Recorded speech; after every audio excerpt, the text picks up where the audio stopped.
Hello, Seb here from Timely with a quick update on the feature coffee of the week. This is the Cerro San Luis Micromill from Costa Rica. So this coffee is a really great opportunity to talk about kind of coffee processing and some of the coffee terminology that can be a little bit confusing for people, even people who work full-time in the industry. It's, sometimes a little bit of a minefield trying to figure out what's going on. So with this coffee, you'll notice on the back, it says here, described by the producers as yellow honey.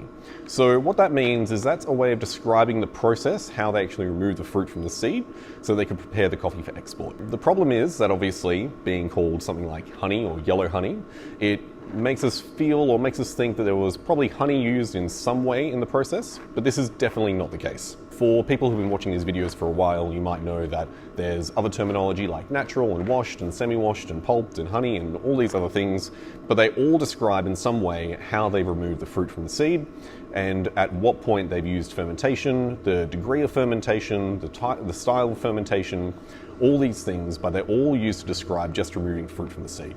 So when you look at this coffee and it says honey process, this is usually some sort of combination of like a traditional natural and a traditional wash method. So they've left a little bit of the fruit on the seed as they're drying it before they remove it. There's been no honey used at all in the processing of this coffee. I can absolutely promise you that.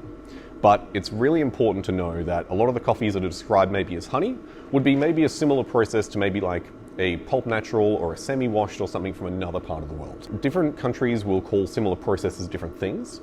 This is kind of based on kind of where the industry is at in that particular country, but it's just really important to look at the actual details that we share on the back, so kind of how they're fermenting the coffee, how they're drying the coffee. These things are going to be better indicators of how the coffee is going to really taste to you as well. So if you can, always have a look at the other details that we include here other than what we just say that the producer describes it as, because what the producer says is also really important, but we think that it's really great to be able to share as much information as we can. This coffee is a nice kind of teal label, which means that it's kind of a round flavor profile, really evident in the sweetness and body balance. So you'll kind of see that as you drink the coffee throughout the week, then it's going to be really nice and rich and really balanced.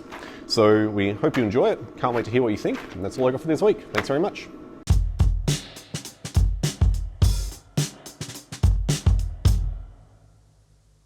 With a quick update for our feature coffee subscribers of the week. This one is the Cerro San God, choking on air. Hey.